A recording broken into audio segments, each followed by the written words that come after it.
That's what I've been looking for.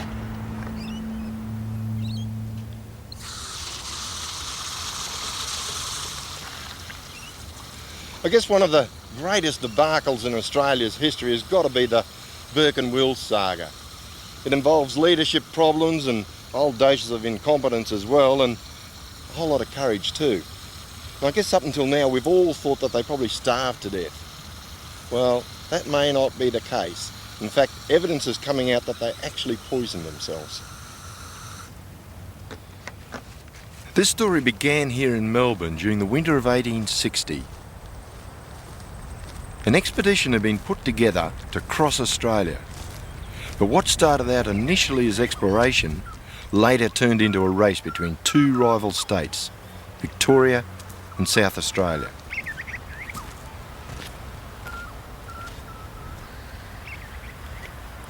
You see, back in those days, back in the 1860s, they had absolutely no knowledge about Central Australia. No one had been there. And that's what this expedition was all about. They were looking for pastoral land and also chemicals from plants because the pharmaceutical industry was just starting to get up and run. Well, 20th of August, that's when they left here, Royal Park.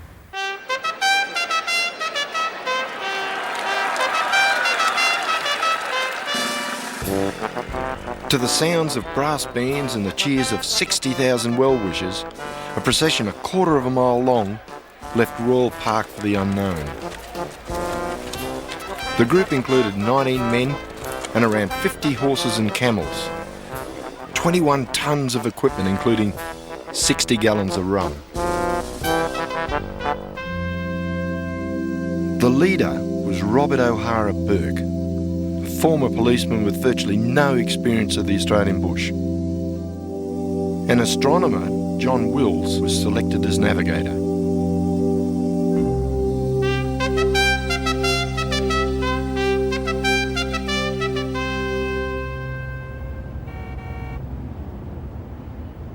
The first part of my journey is going to be easy, but for the explorers, torrential rain just outside Melbourne had turned the roads to mud.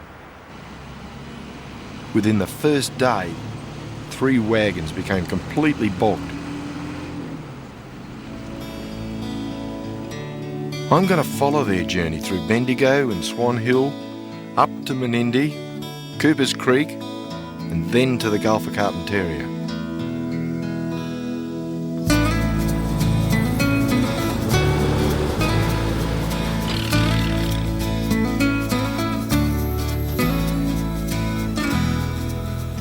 Crowds gathered in many towns along the way to cheer and stare at the party. The largest crowds were here in Bendigo, where the town's population had jumped to over 20,000 since the discovery of gold.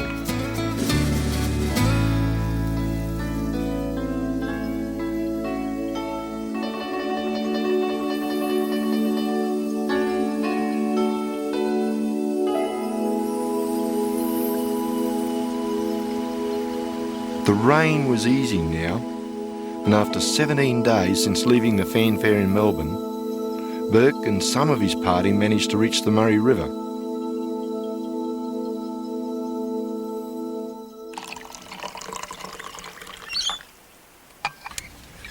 You know, when Burke and Wills left Melbourne, they figured that eventually they'd run into Aboriginal people. And they were generally pretty helpful to them too. So they brought along a whole bunch of trinkets, usual thing, tomahawks and beads and looking glasses as they called them, mirrors, and also handkerchiefs. But these weren't ordinary handkerchiefs. I've got a replica here. Union Jack handkerchiefs. And just what they expected Aboriginals to do with one of these, I really don't know. Didn't even have pockets to put them in. Maybe I'll figure it out one day.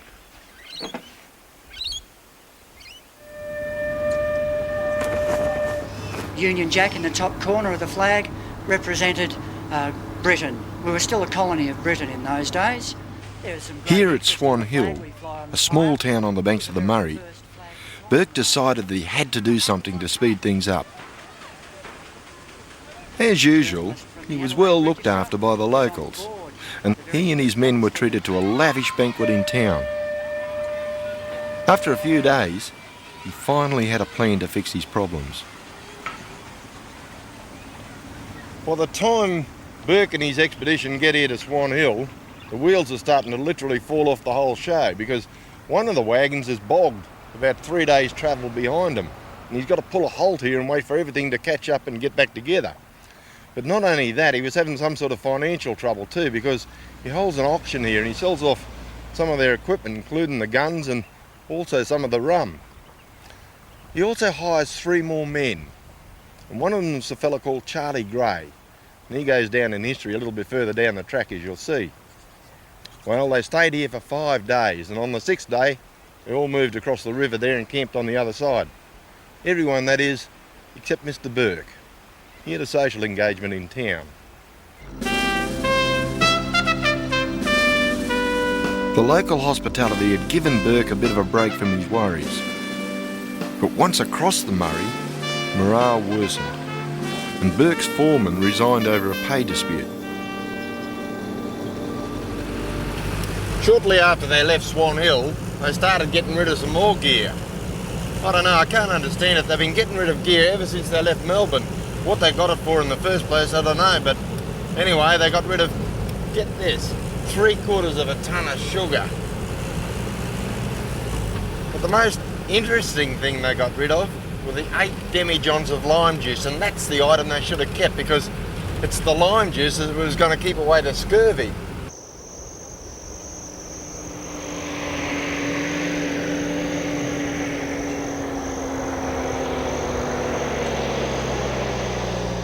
With the Murray now far behind, this semi-arid country posed even more problems. This is mallee scrub. It's made up of around 6 species of eucalypt. The explorers had to cut their way through thousands of them, but they had to cut the tops of the trees, not the trunks.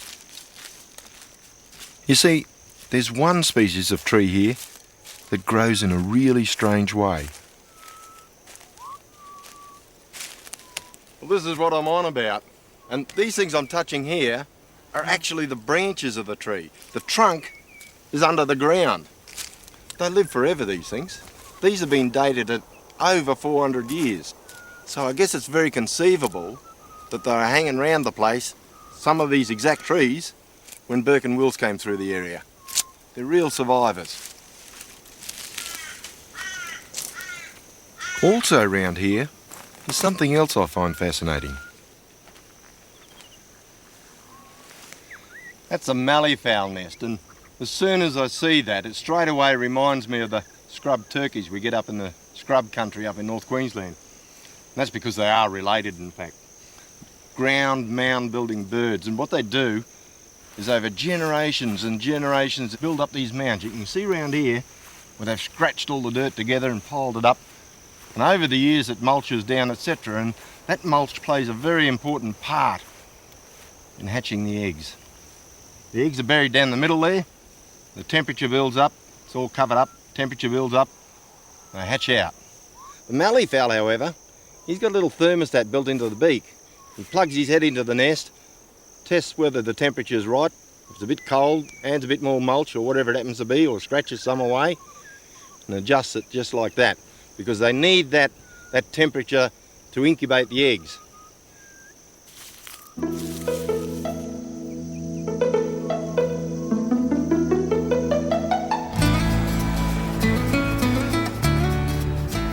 Just a bit to the east of where the expedition was headed lies the ancient Lake Mungo.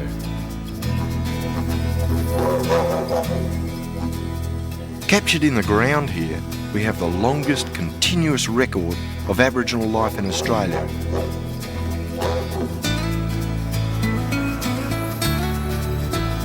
When Mr. Burke came through here, he wouldn't have seen any of this. This has all happened since, this erosion up here. Don't forget the reason for his expedition was to open up pastoral country. That's exactly what happened.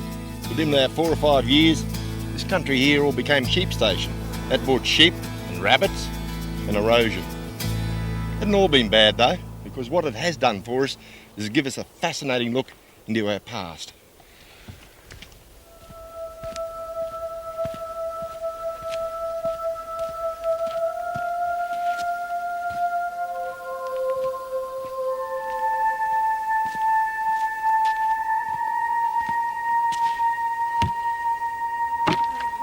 Have a go at that.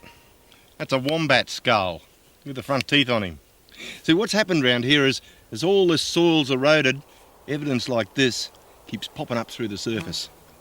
Something else over here.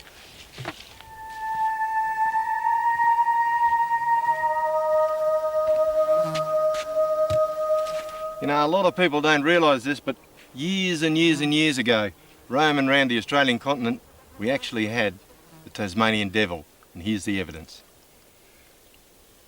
Now remember, this fellow here was walking around the countryside 30,000 years before Burke and Wills came through here. But not only have we found the Tasmanian devil remains here, we've also found evidence of the Tasmanian tiger as well.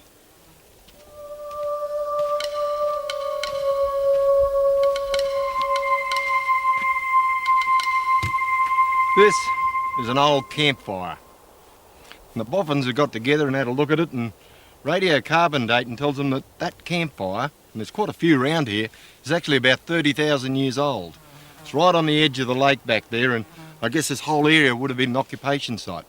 But I think the most interesting thing they found is this. 30,000 years ago, they've had a look at all the magnetic fields and things like that. North was over in that direction there. But today, the world's tilted on its axis. And today the north is up there. I guess you get out of that Australia was not down under then, it was up over.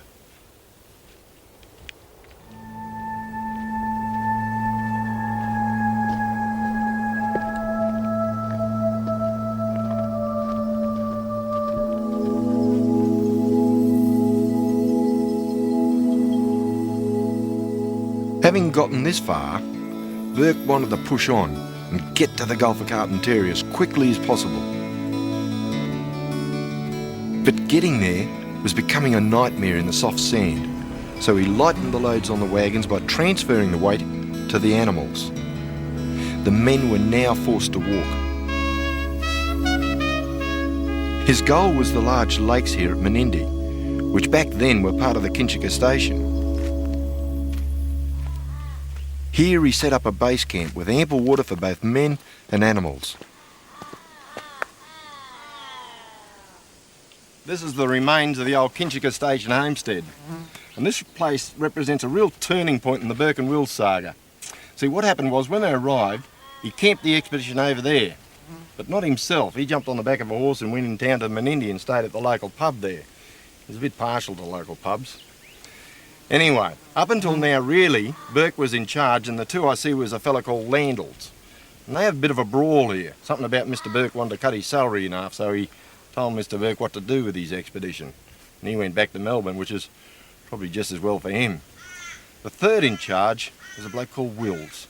So he got promoted one. And from here on, the expedition is known as the Burke and Wills expedition.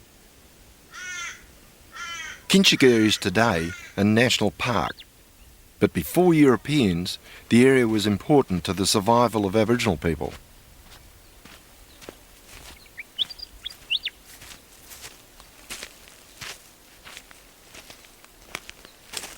We've got about, 900 species of wattle in Australia, and only a handful or so are actually edible, and this is one of them. This is called Acacia victoria.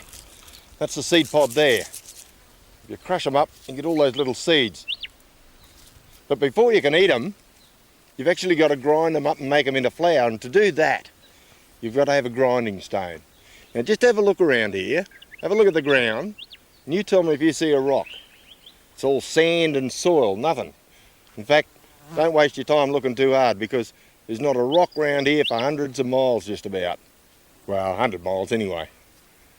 But sometimes you can find one.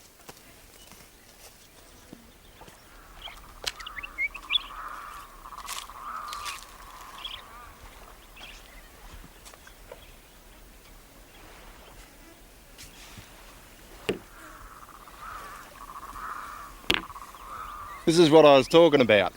These are grinding stones. And they used to grind up the seed of those acacias back there and a whole bunch of other things. But they don't come from here. These rocks have been traded in from 50, 100 mile away. The reason's pretty simple, there's no rock here. Whenever you're looking for these sort of things, you look around the edge of waterways like this, because this is where the community gathered and this is where they did their cooking and all that sort of thing. I guess it's pretty obvious when you think about it. Every kitchen's got to have a tap.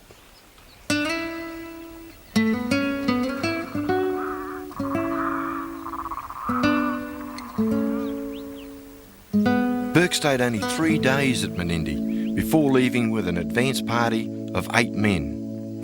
He was heading for the waterholes at Cooper's Creek.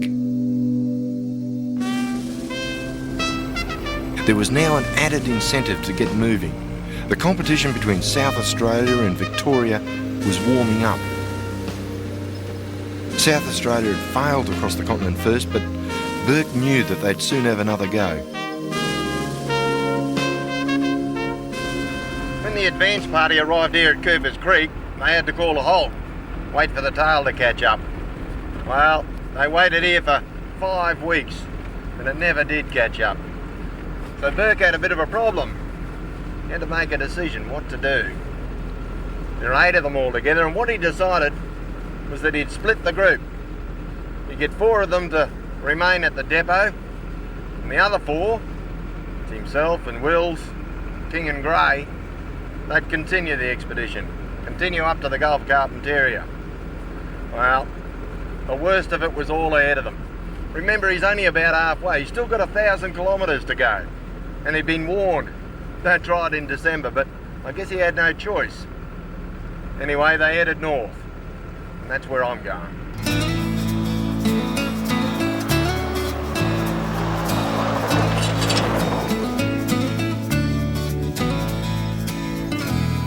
The party took 6 camels, a horse, and 3 months' worth of provisions. They were now passing through unexplored territory. Water, however, was rarely a problem, but finding enough feed for the animals was often difficult.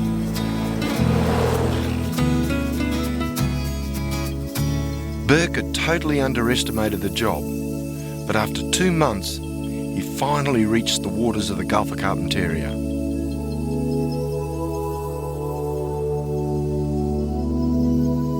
He set up camp about 60 kilometres from the coast. They were all close to exhaustion, but Burke was keen to finish the journey.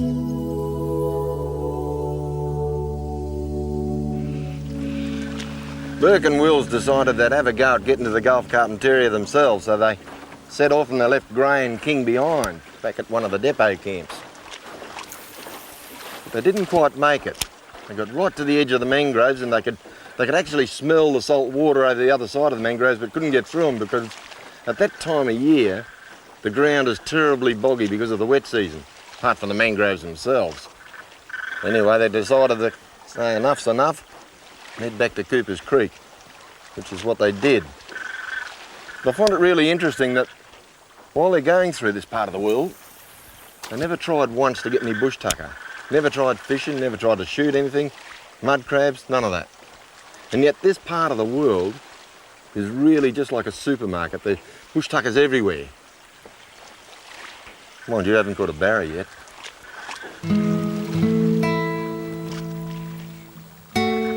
They stayed only a few days before starting the long march back to Cooper's Creek. Desperately short of rations, they were all exhausted and suffering from the effects of malnutrition. Tragedy was soon to strike the explorers.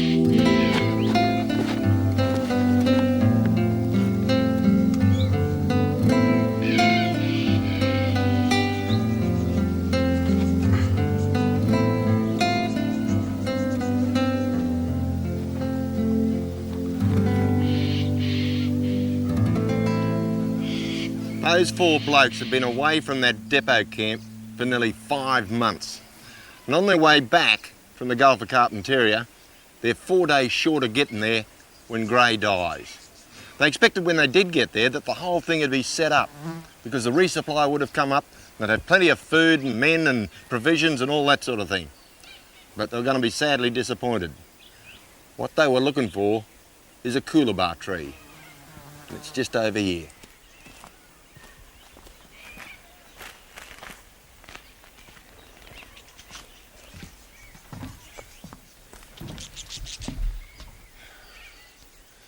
Well, this is the tree. You can just make out the inscription on the side, and that was done over 130 odd years ago. This tree's been here all that time. Burke and Wills got in here and they arrived late in the day, almost night time. They found to their discouragement that their depot camp had moved camp earlier in that same day. They just missed each other like that. They got a message inscribed on the other side telling them to dig for stores over that way, which they did. And that kept them going for a bit.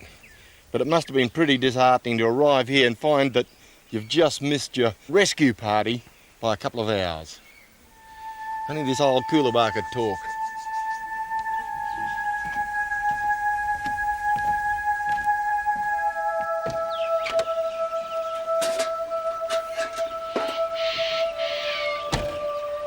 The Aboriginals of Cooper's Creek helped the three explorers and provided them with food whenever they could spare some. But they would leave their camps for several days at a time, and when that happened, the explorers had to look after themselves. What I can't understand is that they still made no attempt to shoot animals. But more than that, we know that they had something like 200 fish hooks with them, but they never tried to catch a fish. However, the one thing they did eat was the seed of a small fern called nardoo.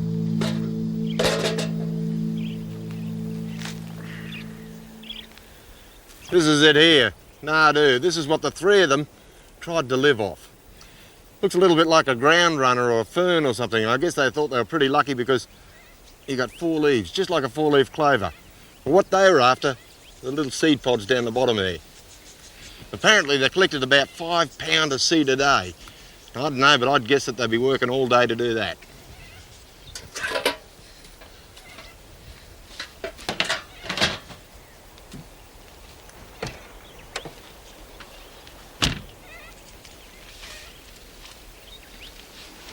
Here's what Wills said about nardoo in his journal. He says, "I cannot understand this nardoo at all. It certainly will not agree with me in any form. We are now reduced to it alone." He goes on to say, "It appears to be quite indigestible and cannot possibly be sufficiently nutritious to sustain life by itself." Well, the corner Frazee was dead right, because we've only found in recent years the makeup of the nardoo seed pod. Wills looked around here. He could see Aboriginal people who were quite fit and healthy and getting on quite well and eating nardoo. He tried the same thing and was going downhill. The scientists, when they analysed the seed pod, found that the husk, the shell around it, contained a poison, a toxin called thiaminase. And what thiaminase does is attack the B1 in the body, which in turn stops you digesting your food. In other words, you've got no nutritional input into your body. So gradually you starve. For thousands of years, Aboriginal people went through an elaborate process to eliminate the poison. The seed was ground, then winnowed to separate the husks, perhaps even washed in water before making it into a kind of porridge or a damper, and that was finally baked on a fire. Whatever the exact process, this damper could have saved their lives.